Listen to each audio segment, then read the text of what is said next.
नमस्कार। इन खबर में आपका स्वागत है। कोरोना के तांडव के बीच पश्चिम बंगाल की राजनीति बहुत ज़्यादा गर्म है। चक्रवाती तूफान तो अरब सागर में आया, लेकिन बंगाल की खाड़ी भी उबल रही है। दरअसल ममता बनर्जी कैबिनेट में शामिल दो मंत्री फिरहाद हाकिम और सुब्रत मुखर्जी, विधायक मदन मित्रा और पूर्व मेयर शोभन चटर्जी की सीबीआई द्वारा गिरफ्तारी के बाद दिन भर धरना प्रदर्शन का दौर चलता रहा। यहाँ तक कि ममता बनर्जी भी खुद जाकर के सीबीआई ऑफिस में बैठ गई थी।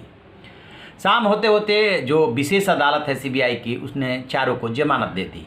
ऐसा लगा जैसे कि अब मामला थोड़ा शांत हो जाएगा, लेकिन इसी बीच में सीबीआई हाईकोर्ट पहुँच गई और हाईकोर्ट ने चारों की बेल जो है खारिज कर दी, रोक दी, और इसके बाद उन चारों को जेल भेज दिया गया। तो देर रात तक ये सब गहमा गहमी चलती रही। अब इसके बाद सवाल उठ रहे हैं कि ममता बनर्जी क्या करेंगी। क्या ये बदले की भावना से कार्रवाई है, जैसा कि टीएमसी आरोप लगा रही है? देखिए, चूँकि ये पूरा का पूरा मसला काफ़ी पुराना है, 2014 का स्टिंग है, 2016 में ये सरफेस पे आया था और 2017 में हाई कोर्ट के आदेश पे जो है जांच शुरू हुई थी। मामला सुप्रीम कोर्ट तक गया था। सुप्रीम कोर्ट ने हाई कोर्ट के आदेश पर मुहर लगा दी थी, फिर सीबीआई को जांच चली गई थी और तब से जांच चल रही है।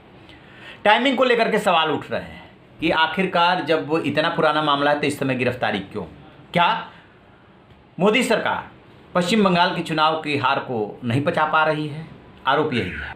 लेकिन कर कुछ इसलिए नहीं सकते कि ये जो जांच हो रही है वो हाई कोर्ट और सुप्रीम कोर्ट के आदेश पे हो रही है। और जो मैथ्यू नारदा पोर्टल के जो सीईओ थे, जिन्होंने ये स्टिंग किया था, वो जब उस स्टिंग की फोरेंसिक जांच हुई थी तो उसमें वो सही पाया गया था।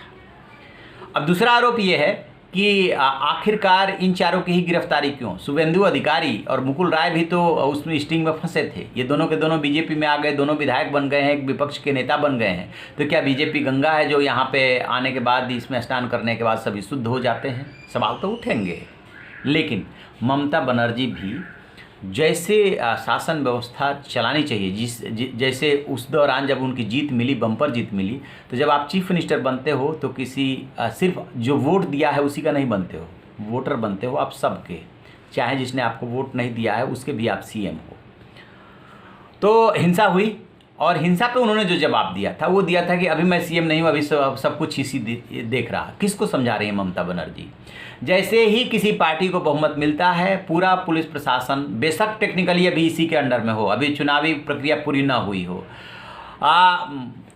औपचारिक रूप से न सही, अनौपचारिक तौर पे उस पार्टी के मुखिया को रिपोर्ट करने लगता है, ममता बनर्जी को रिपोर्ट करने लगता है। इस दौरान वहाँ पे हिंसा हुई, कुछ बिहार समेत तमाम जगहों पे हिंसा हुई। राज्यपाल जगदीप धनखड़ गए और वहाँ पे उन्हीं का घेराव हो गया, और घेराव होने के बाद जब उन्होंने अधिकारियों की डांट लगाई, कुछ नहीं हुआ। Chief secretary, home secretary, DGP, Kolkata के पुलिस कमिश्नर तलब करते रहे। सबने कहा कि हमने तो रिपोर्ट भेज दी, उन तक रिपोर्ट नहीं पहुंची। कल जिस तरीके से सीबीआई दफ्तर के बाहर हंगामा किया गया, उसको भी लेकर के जगदीप धनखड़ ने ट्वीट किया है। क्या हो रहा है? लॉलेसनेस की स्थिति है। तो दोनों पक्ष अपने अपनी बात को सही ठहरा रहा है, लेकिन सही कोई नहीं है।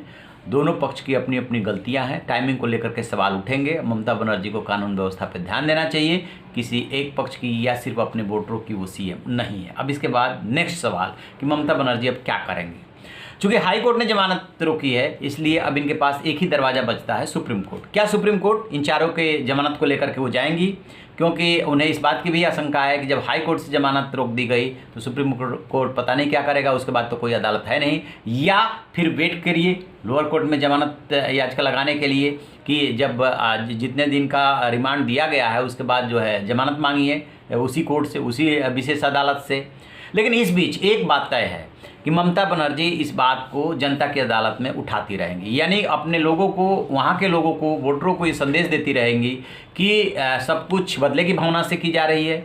विपक्षी दल भी उनके साथ आएंगे और बदले की भावना से इसलिए कार्रवाई की जा रही है क्योंकि बीजेपी अपनी हार पचा नहीं पा रही है।